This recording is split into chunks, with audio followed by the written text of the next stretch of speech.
వాళ్ళకి ప్రపోజల్స్ పెట్టలేం కదా. దానికి ఫస్ట్ మేము అర్హులో కాదో మేము చూసుకోవాలి కదా, మమ్మల్ని మేము చెక్ చేసుకోవాలి కదా. ఒకవేళ నిజంగా మేము అర్హులు అయితే వాళ్ళే పిలుస్తారు సార్, అంతే. రూప్ గారు ఒకటే, రూప్ గారు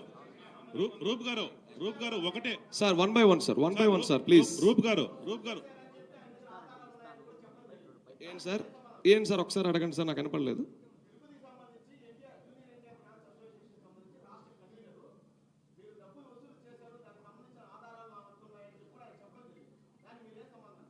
ప్రూఫ్, మనకి కథనాలు వద్దు సార్, ప్రూఫ్లు ఉంటే పెట్టండి.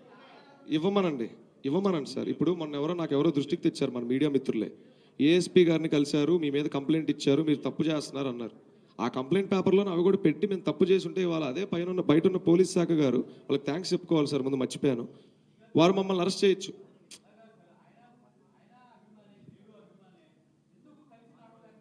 మేము కలవకుండా నడవట్లేదని ఎక్కడా చెప్పలేదు సార్. నేను మీకు మాట చెప్తాను సార్, అదే సార్ చెప్పబోతున్నాను సార్. అది ఎవరెవరికి పర్సనల్ ఎజెండా ఏంటో వెండెట్టాలేంటో మనకు తెలియవు.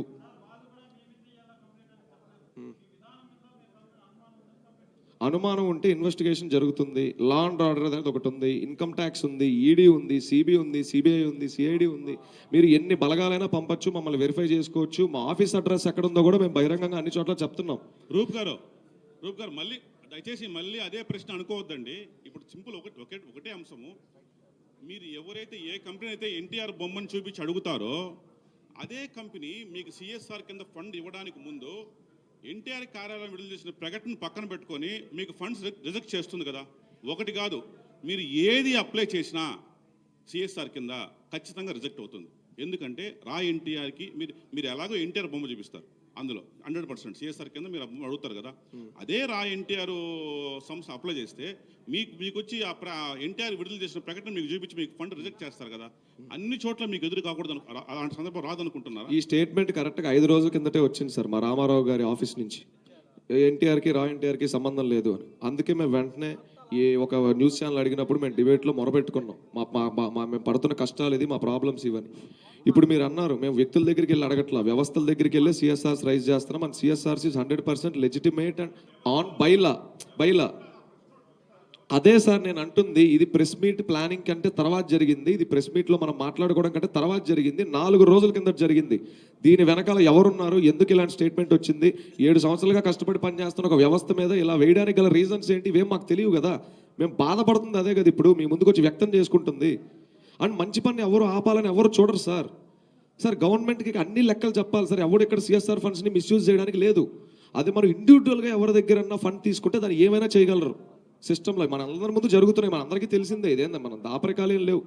కానీ ఒక వ్యవస్థ దగ్గర మనం ఒకటి తీసుకుంటున్నాం అంటే దానికి ప్రతిదీ పేపర్ వర్క్ ఉంటుంది. ఇన్ రిటర్న్ మేము వాళ్ళకి కొన్ని సర్టిఫికేట్స్ ఇష్యూ చేయాలి. ఇదేది కూడా గవర్నమెంట్కి తెలియకుండా జరగదు, మేము దాచిపెట్టేది కాదు సార్. ఈ పరిస్థితి ఇప్పుడు ఎదురైంది అంటున్నాను నేను. దీని ప్రోగ్రామ్ స్టార్ట్ చేయకముందు, మేము పోస్టర్ వేయకముందు, ప్రెస్ మీట్ అనౌన్స్ చేయకముందు జరగలేదు. 5 రోజుల కింద జరిగింది సార్. అదే సార్, అలాంటి కేసు పెట్టిన రోజు మేము తప్పు చేస్తే దాన్ని ఎదుర్కోవడానికి మేము సంసిద్ధంగా ఉన్నాం సార్. సాయిరూప్ ఇటు మీరు 7 ఏళ్ళుగా కార్యక్రమాలు చేస్తున్నారు. అయితే ఇప్పటి వరకు కూడా ఎన్టీఆర్ గుర్తించలేదు కాబట్టి ఈ కార్యక్రమం ద్వారా అట్రాక్ట్ కావాలని చెప్పేసి ఈ కార్యక్రమాన్ని తీసుకొచ్చారా? మీరు చెప్తున్న దాన్ని బట్టి సెల్ఫ్ ఫండింగ్తోనే సేవా కార్యక్రమాలు చేశారని చెప్పారు ఇప్పటి వరకు. అయితే 7 ఏళ్ళుగా మీరు ఎన్టీఆర్ని కలవలేకపోయారు, ఎన్టీఆర్ మమ్మల్ని కలవలేకపోయాడు అని చెప్పేసి మీరు మాట్లాడారు. మరి ఎన్టీఆర్ మీతో మాట్లాడాలని మాత్రమే ఈ కార్యక్రమానికి తెరతీశారా? లేదు అంటే దీని వెనకాల ఏదైనా పొలిటికల్ మోటో ఉందా? అంటే ప్రత్యక్షంగా పరోక్షంగా చాలా విమర్శలు వస్తున్నది ఏంటంటే రాజకీయ విద్వేషాలు చెలరేగే విధంగానే వ్యవహరిస్తున్నారని ప్రధానమైన ఆరోపణ రాష్ట్ర రాజకీయాల్లో చర్చగా కొనసాగుతుంది. అలాంటి ఇంటెన్షన్ మోటో ఏదైనా మీకుందా? స్పష్టంగా చెప్పేయండి. ఎందుకంటే మీరు ఎన్టీఆర్ మీతో మాట్లాడలేదు కాబట్టి ఈ కార్యక్రమం చేస్తున్నాం అన్నట్టుగానే మీరు ఇందాక మాట్లాడారు. మరి ఎన్టీఆర్తో మాట్లాడితే ఈ సేవాయజ్ఞం ఆగిపోతుందా? లేదు ఈ సేవాయజ్ఞం కొనసాగాలంటే ఎన్టీఆర్ సహకారం ఉండాలని చెప్పేసి మీరు కోరుకుంటున్నారు? ఎన్టీఆర్ గారితో మాట్లాడే అవకాశం వచ్చిన రోజు మా అన్నకి మేము ఈ కాన్సెప్ట్ని ఇంకొకసారి ఎలాబొరేటివ్గా క్లియర్గా చెప్పుకొని అప్రోచ్ ఇదన్నా, లీగాలిటీస్ ఇవన్నా, ప్రోగ్రామ్ అవుట్పుట్ ఇలా ఉండబోతుంది, ఇంత స్పాన్ ఉంది, ఇన్ని సంవత్సరాలు ఇవన్నీ చెప్పి ఒక సినిమా కథని ఎలా అయితే ఫుల్ బౌండ్ స్క్రిప్ట్గా చెప్తామో ఈ ఊరు కూడా అలాగే చెప్పి, అరే నువ్వు ఆపేయరా నాకొద్దు అంటే ఒక టైట్ హక్కిచ్చి క్షమించన్నా నేను ఇబ్బంది పెట్టుంటే అని చెప్పి నేను అక్కడ వెనక్కి తిరిగి చూడకుండా వెళ్ళిపోయి నా పని నేను చేసుకుంటాను. ఫిక్స్ ఇందులో. హలో సార్, సార్ నేను అదే అంటున్నాను సార్ కార్యాలయం ప్రకటన చేసిందంటే మాకు ఎక్కడ అఫీషియల్గా ఒక లీగల్ నోటీస్ రాలేదు. నేను అదే చెప్తాను. నేను ఆ లెటర్ని అవమానించట్లేదు సార్. వినండి సార్. నేను ఆ లెటర్ని అవమానించట్లేదు. మాకు ఇందులో ఎంతవరకు ఆథెంటిసిటీ ఉంది, ఆయనకి మా గురించి ఎలాంటి విషయాలు చెప్పి లెటర్ వేయించారో మాకు డౌట్ ఉంది.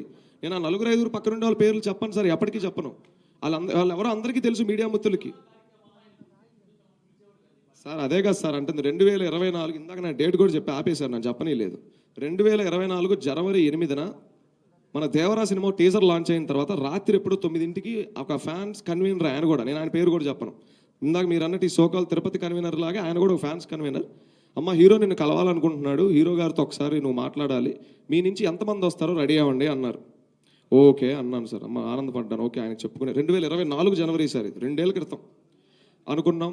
టైం బీయింగ్ అటు నుంచి ఎటు రెస్పాన్స్ లేదు, ఏమీ లేదు, ఇంకంతా షట్ డౌన్. మేము ఎవరిని అడుగుతాం సార్? మళ్ళీ మాకు ఎవరైతే ఫోన్ చేశారో ఆయన్నే అడుగుతాం. ఆయన అడిగితే ఇప్పుడు కాదమ్మా, తర్వాత ఇది అవ్వదులే, కష్టంలే, మాకు కుదరట్లేదు, ఇలాంటివి వచ్చాయి. అందులో ఎంతవరకు వాస్తవాలు కూడా మాకు తెలియదు.